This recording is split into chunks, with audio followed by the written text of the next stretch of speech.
quais são as principais dificuldades que a gente tem quando começa a produzir o próprio alimento numa escala doméstica, uma escala bem reduzida, pequena. Então, vou mostrar para vocês quais são as dificuldades que eu tenho e as dificuldades também que eu vejo que muitas pessoas nessa mesma escala também encontram. Vamos lá conversar? A primeira dificuldade, que eu acho a principal, é a falta de conhecimento. Então, quando você vai produzir o próprio alimento, que tem que ter uma grande diversidade, né, para abastecer uma família, para você poder vender o excesso, né, você tem que aprender um pouquinho de um monte de tipo de hortaliça. Então, para vocês terem ideia, né, aqui na minha horta agora, eu tenho aqui, vocês não estão vendo, mas tem mandioca, tem abobrinha italiana, tem berinjela, pimenta. Então, assim, nada aqui deve ter umas 10, 12 tipos de hortaliça. Então, nem sempre a gente sabe conduzir todas. A gente não vai saber qual que é o espaçamento de uma, qual que é a época de plantio da outra, qual que é a melhor forma de propagação, se é por semente, se é por muda, né? Então, nem tudo a gente sabe. Então, a gente tem que estar sempre correndo atrás aí de conhecimento. Eu mesma, esses dias, fui plantar pimenta do reino que eu queria ter aqui. Ah, quem disse que eu sabia plantar? Tive que ir lá procurar informação, qual que é o espaçamento, como é que conduz, né? E aí começou a chover aqui, vamos ver se dá tempo. Então a gente tem que sempre estar procurando informação. Nem todo mundo sabe de tudo, né? Ainda bem. Então isso faz com que a gente continue aprendendo. Ih, tá engrossando. Se engrossar eu vou parar. Então, gente, essa é a principal dificuldade, né? Saber um pouco de tudo. Depois vem a outra dificuldade, que é saber fazer o preparo de solo, manejo de solo, a adubação, quando adubar, que adubo usar, né? Se a agricultura é orgânica, qual que eu posso usar, qual que não é permitido. Então isso daí eu acho que é o gargalo, tá? Então a maior parte das pessoas não sabem fazer adubação. A adubação em si, né, as recomendações agronômicas, elas não são feitas para áreas pequenas, elas são feitas para áreas a partir de 1 hectare. Então, qualquer coisa que você vê aí, você vai ter que fazer uma adaptação, uma transformação para uma área pequena, né? Então, até hoje mesmo que eu vi publicação científica, recomendação para área pequena, eu vi um artigo até hoje, que é o artigo que baseia a maior parte dos outros experimentos, dos outros trabalhos, né, que trabalham com essa parte assim de agricultura orgânica, adubação orgânica, que é o trabalho do Trani e colaboradores. Então é um trabalho feito aqui no Instituto Agronômico de Campinas, né? Eu falo aqui porque é perto da minha casa, eu já me sinto em casa lá, porque trabalhei um tempo ali, estudei lá, então já me sinto assim aqui, né?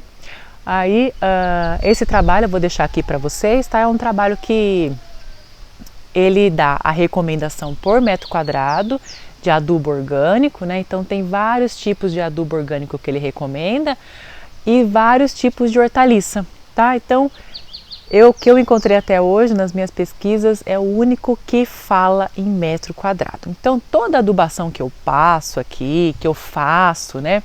É uma adubação já voltada para essa pequena escala.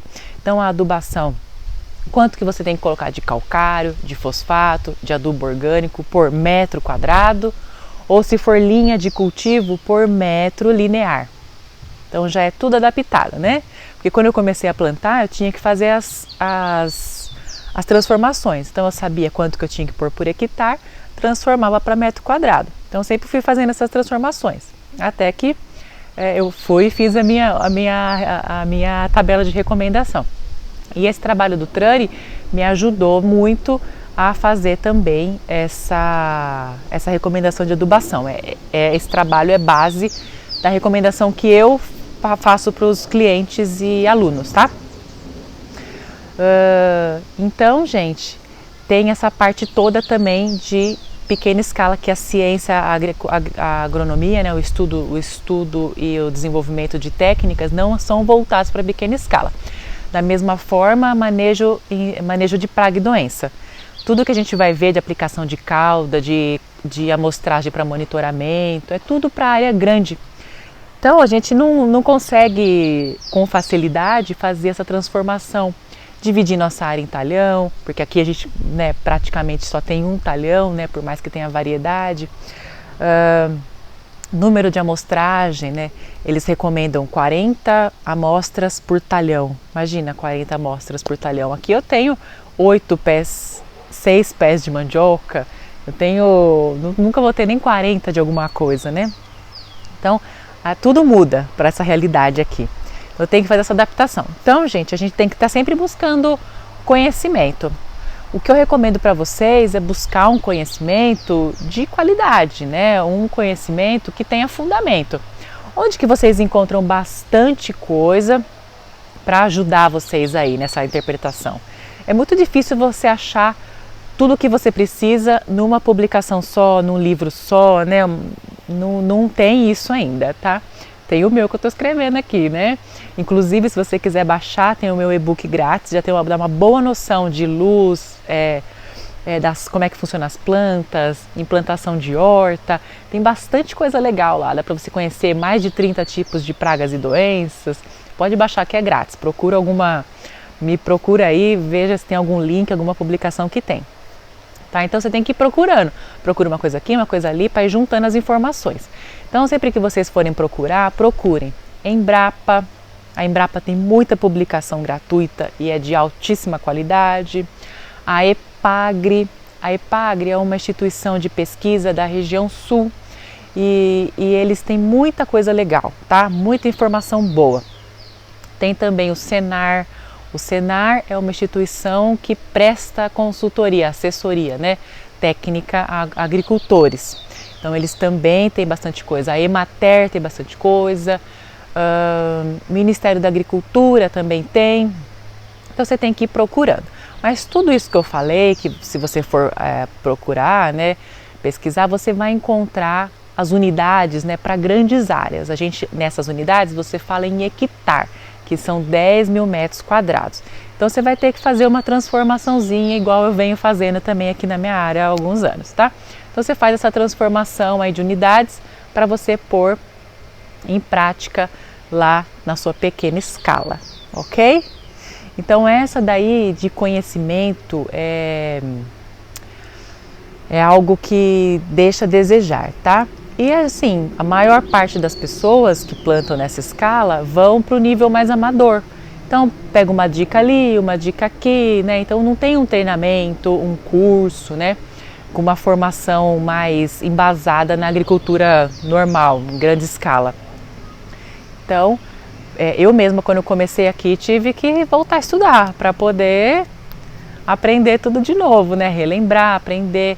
Então eu fui procurar informação onde? No meu material de escola, nessas publicações que eu falei para vocês, nesses lugares que eu falei para vocês, nos livros, né, e nos artigos científicos, tá? O artigo científico já é uma linguagem mais técnica, às vezes é mais chata, né, mais difícil assim de entender, mas é o que há de mais novo e melhor, né, mais confiável. Então, gente, o conhecimento eu acho que é o maior gargalo nesse nível aqui, tá? Quando a gente já pega uma agricultura de maior porte, né?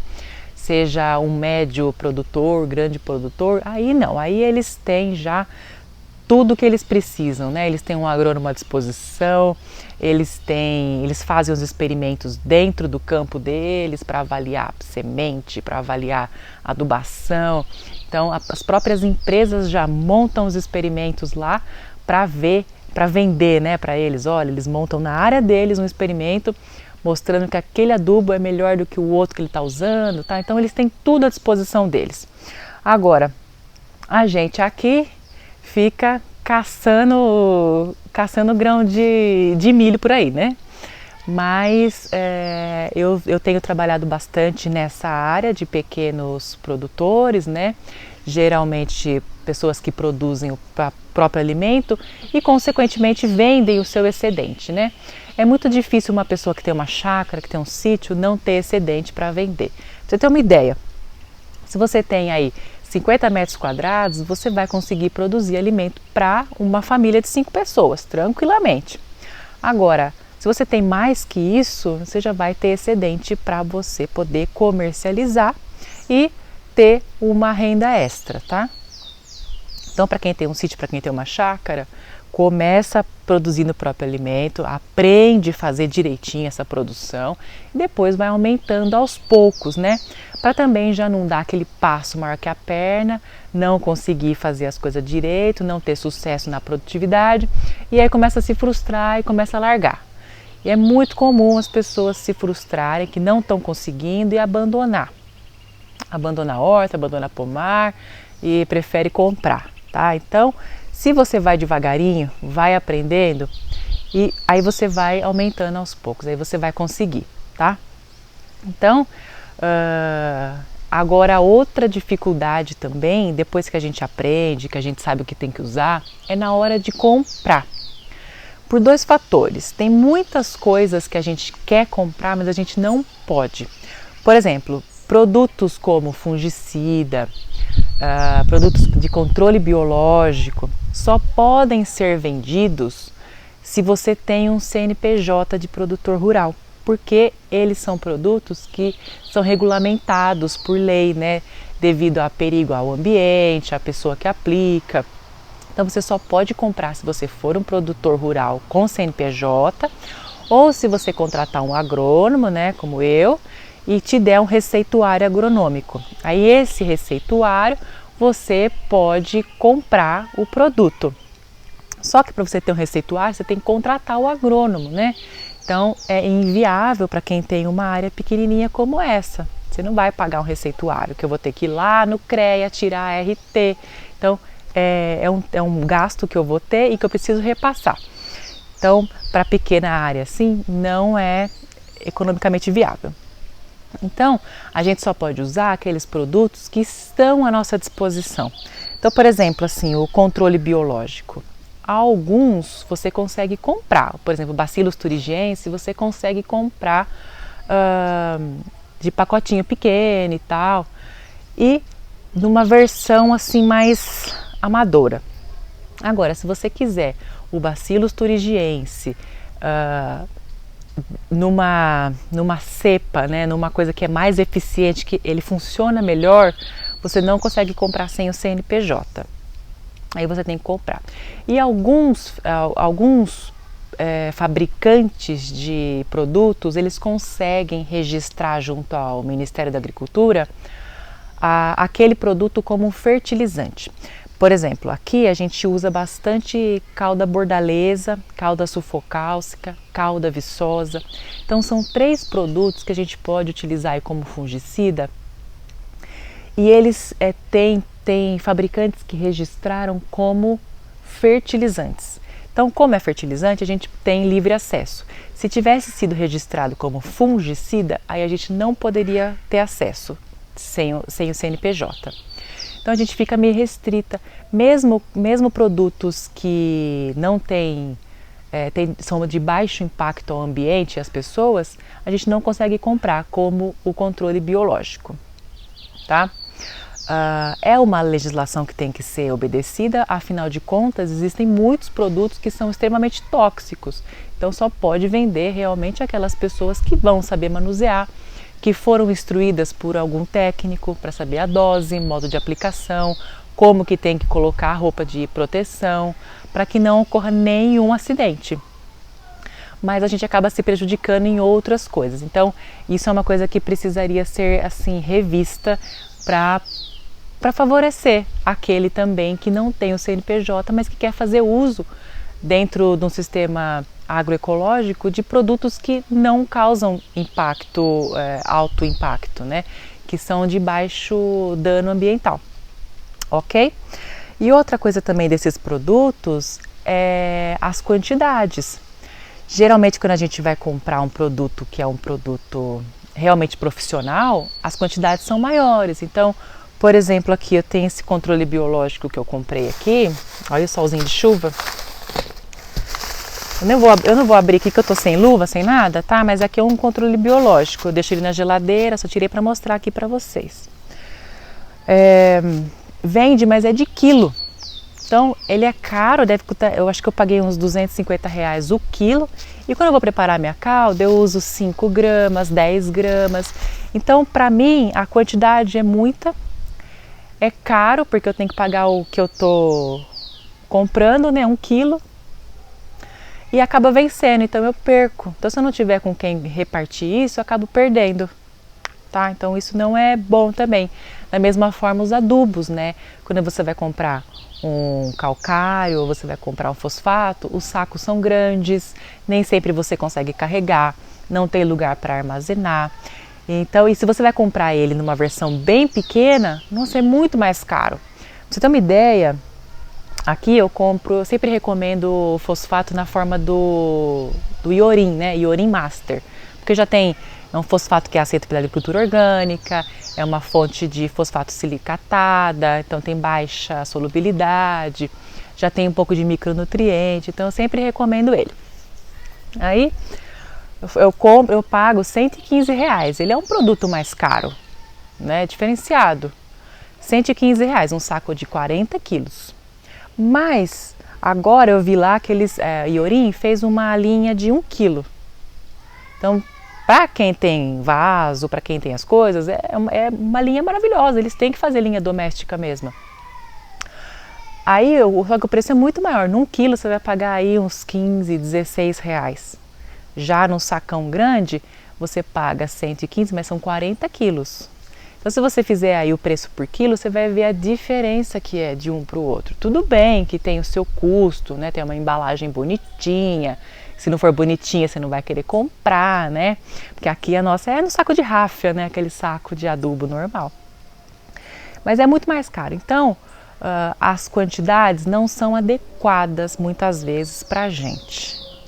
E acaba vencendo, ou acaba sobrando, ou não tem lugar para armazenar. E o preço já fica muito mais caro. Quando eu compro um saco de calcário, eu vou pagar um preço. Agora, se eu compro já de caminhão, vou pagar um bem menor, né? Então, essa também é outra desvantagem, né, que a gente tem na escala pequena, né, escala doméstica. Mas, aos poucos, eu vejo que a indústria vem mudando. Já tem empresas focadas na linha doméstica, por exemplo, a Forte, né? Já tem toda uma linha doméstica e agora eles estão começando uma linha que é com bocashi, né? Então para quem faz adubação estritamente orgânica. Porém, ainda o preço é bem alto, tá? O preço é muito alto. Se você comparar o preço do bocashi que eles vendem com o preço do bocashi que eu faço aqui na minha casa, nossa, não tem nem, acho que deve ser umas 10 vezes de diferença. Só que aqui em casa eu faço, eu não tenho uma empresa, não tenho embalagem, não tenho nada, né? A empresa lá é totalmente diferente, tem os impostos, tem os funcionários, tem tudo, né? Então é outra realidade. Mas eu tenho que observar a minha condição, né? Então se eu posso eu mesma preparar e economizar, eu vou preparar, porque eu tenho aí ainda mais garantia do que eu estou fazendo, do que está colocando ali, né? Da qualidade desse adubo, e é um preço muito mais acessível. Então quando você aprende a fazer as coisas, você ganha economia e qualidade. É muito bacana mesmo, tá? Agora, um outro desafio também que eu acho muito importante, né, é produzir o máximo possível numa pequena área. Então, quando a gente tem uma área pequena, igual eu tenho aqui, eu acho que o meu espaço total aqui de pomar, de horta, assim, deve dar em torno aí, não chega a 300 metros quadrados, tá? É uma área que para muitos isso é relativamente grande, né? Mas para outros isso não é nada, né? O que é uma chácara para mim não é nada para o outro, né? Então, quanto mais eu conseguir produzir, melhor. Cada pedacinho aqui tem que ser bem cuidado, bem tratado e valorizado. E uma das formas que a gente tem para aumentar essa produtividade é realmente cuidando desse solo. O solo é a base de tudo. É a base do controle de pragas e doenças, é a base da produtividade, tá? É a base de evitar com que as plantas tenham muito estresse por calor, muito estresse por falta d'água, tá? Então, nesse clima doido que a gente está entrando agora, a gente tem que se preparar aí para essas mudanças climáticas, que elas já estão aí. Então, o manejo de solo é a coisa mais importante nesse momento agora. Tanto é que essa década que a gente começou, né, que a gente já está vivendo aqui, foi declarada a década da regeneração do solo. Então, para a gente regenerar um solo, a gente precisa aí de aproximadamente 7, 8 anos. Depois que a gente regenerou o solo, a gente começa a regenerar as matas. Então, a primeira coisa é o solo. Então, a gente está na década da regeneração. Então, a gente precisa fazer um bom manejo de solo. E outra coisa também que é maravilhosa no cultivo em geral, mas que para nós aqui é fundamental, é o consórcio de plantas. O que é o consórcio de plantas? É quando você planta mais de uma cultura, né, no mesmo tempo. Então, aqui, aqui do lado aqui tem uma mandioca. Então, aqui tem a mandioca, aqui tem outra linha com mandioca. No meio aqui, eu posso colocar um consórcio entre as linhas. Então, aqui no caso aqui, eu fiz um consórcio com abóbora. Poderia colocar batata doce, poderia colocar melancia. Então, você vai aumentando a efetividade da terra. O que eu produziria 1 quilo, se eu faço consórcio, eu posso produzir 2, 3, tá? Então, você aumenta a produtividade por metro quadrado. E tem alguns conjuntos de consórcio que já são bem conhecidos. Outros estão sendo pesquisados, né, estudados, e a gente sempre tem que buscar essas informações novas para poder aumentar a eficiência da nossa terra.